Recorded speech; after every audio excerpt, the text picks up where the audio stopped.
clearly you were totally exposed to that enemy fire. I want to point out that the guy that was standing up there on the dike that day, at that particular moment, is not the guy that you're talking to today. And it was in a mental state. I don't know how to explain it, but I've never was there before, never been that condition since. But at that point, when I started that charge across the field, let me back off here for a minute. There's one thing here.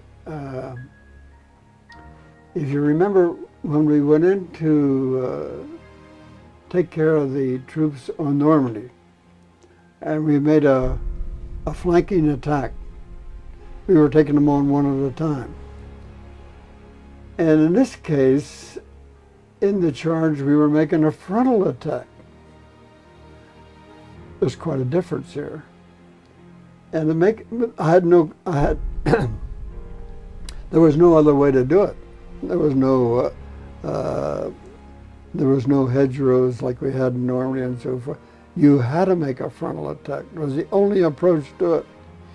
But in making that decision, when I started out to run across there, I was running faster than I ever ran before in my life. I've never run that fast since. And the thing about it was everybody else was moving so slow. I couldn't understand it. My men were moving so slow, I couldn't understand it. I got up there and jumped up on the dike, as you're relating here. And as I look at the Germans down there and see in the position I'm in, I'm behind them, very luckily, just luck. But they're moving so slow. See, it's not only my men that are moving so slow, but the Germans are moving so slow. And I can't understand why they're moving so slow. I'm normal, but they're not. So in standing there, I'm in a different state of mind than I've ever been in before. Hope I never get there again. But I was that pumped up, that, I don't know how else to explain it. But as that pumped up, that they were moving slow and I was normal, and my men are very slow and getting up to me, because Lord dear, they're 100 yards behind. So that, hope that explains it in some sense. It does. Were you cognizant of the fact that you were changing, cartridges? I mean, because it almost sounded in the book that it was just automatic. It was automatic. You were shooting, putting another one in, putting another one in. It was automatic.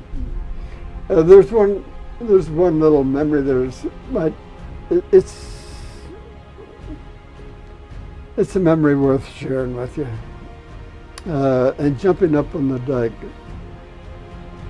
as the picture points out, there's this young soldier right across the road from me. Actually, he was not out in the field like we show in the film.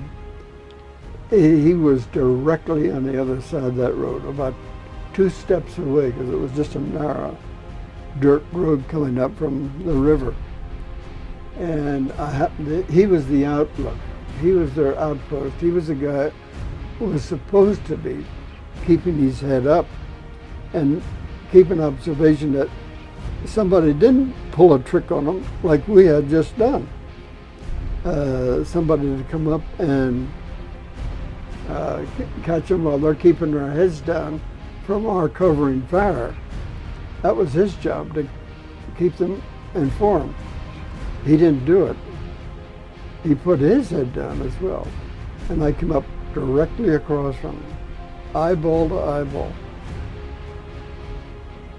And he was just as shocked as could be. I leveled off at him. And the thing that remembers, I can never forget, was he smiled. And as he smiled, I shot him.